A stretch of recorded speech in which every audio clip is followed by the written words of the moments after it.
What is up, guys? This is SpaceKryptonite, here to bring you the history of a method that determined the fate of your life. I mean your bot. This technique was very handy dandy, but works in the secrets of the shadows.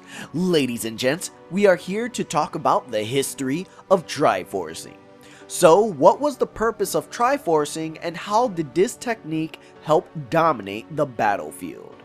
Just as a disclaimer, this video is going to be very informational as well as a huge overview on the methods of Triforcing. But don't worry, I will provide extra memes and delicious pizza to keep you entertained and well fed.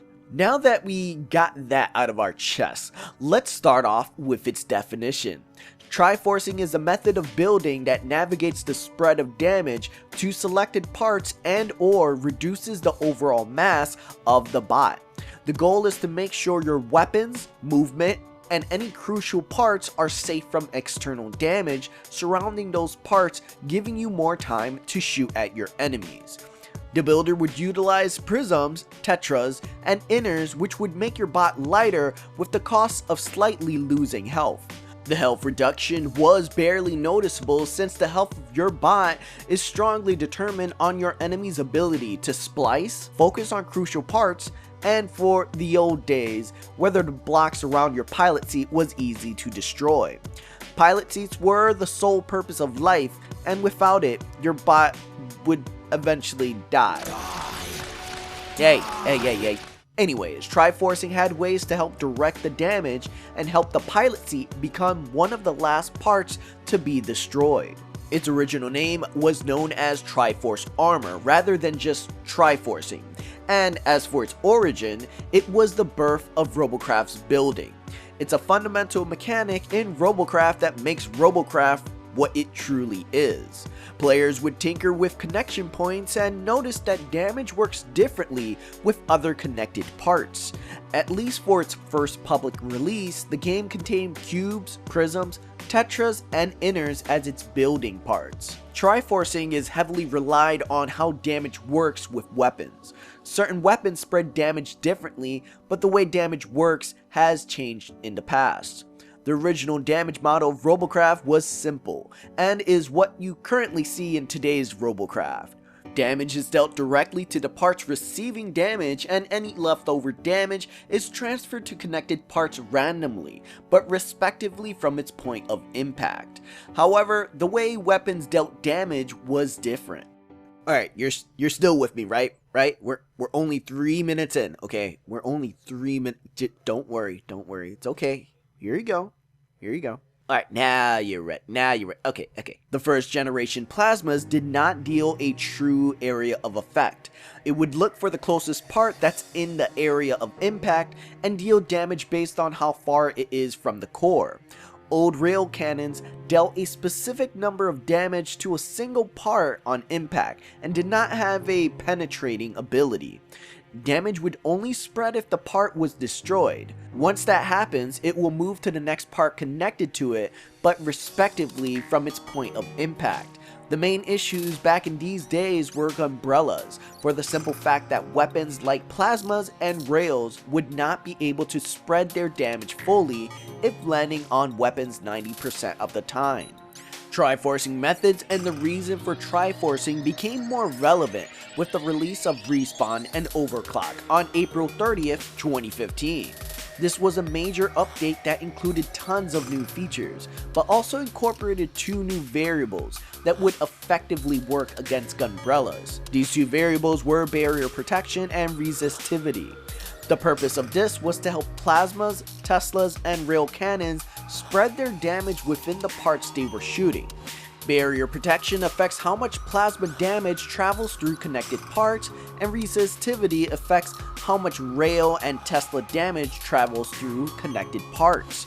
Weapons, movements, shields, and other various parts were given a percentage of barrier and a percentage of resistivity.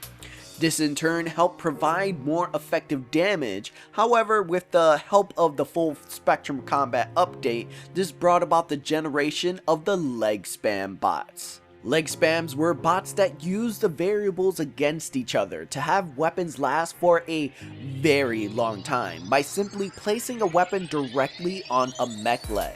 This was done to multiple legs along with them being attached by tons of arrow rods.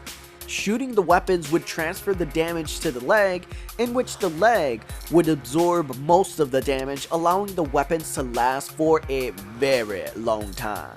Triforcing's apex was reached with drone builds, such as the Tesseract and the Deck in a Box. The Tesseract demonstrated Triforcing to the next level, with damage spreading throughout the bot while containing key movement parts on the inside.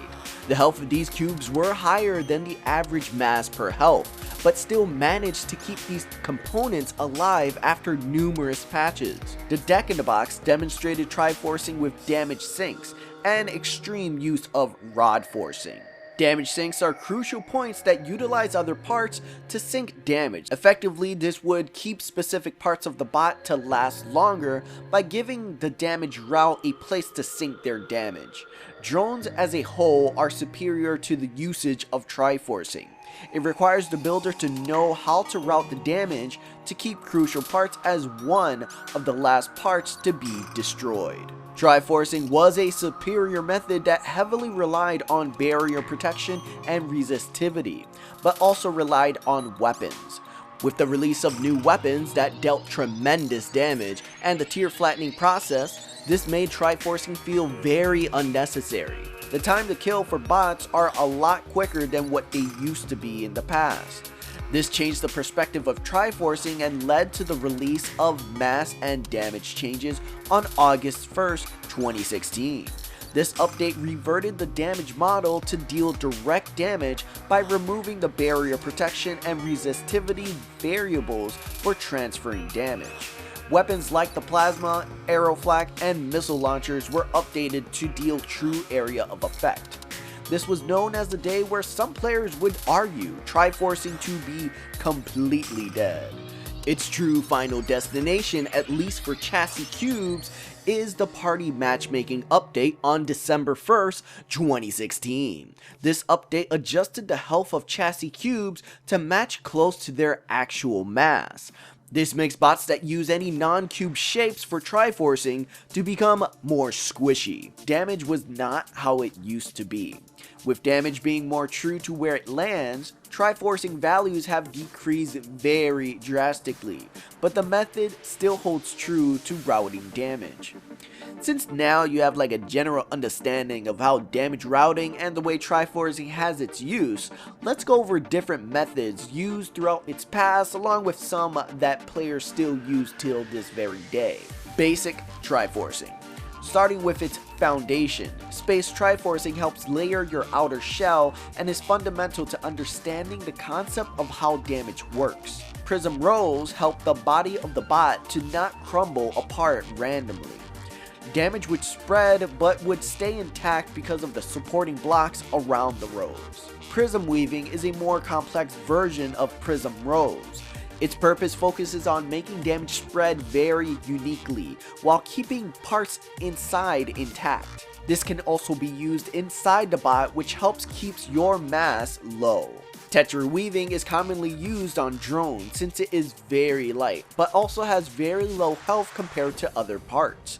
This method requires knowledge of where you want to redirect damage. If done wrong, the bot will splice crucial parts very quickly. Tier mounts. This method is pretty old, but it is still something worth noting. The old tiering system worked dynamically with Triforcing. It included tiers of armor from 0 through 10 and a mega tier known as TX1. Players would use high tier armor to protect gun mounts and use a low tier armor for the rest of the body. They would use this technique while still earning parts to have more protection on weapons since weapons are a necessity to have. Rod forcing. Using arrow rods to route damage is known as rod forcing. By using an arrow rod under your weapon, this allows your weapon to last longer if enemies are shooting at the weapon's mount. Rod forcing also includes using arrow rods as the frame of your bot. This allows your bot to have less of an impact when enemies are trying to splice crucial parts of your bot. Them struts. Struts allow for more tanky style build. Being thicker than arrow rods, this allows parts of the bot to stay connected a lot longer than if they were arrow rods. Struts do not fit in certain build styles because of how thick it is, which is why not every build is capable of using struts to transfer damage. Cactusing.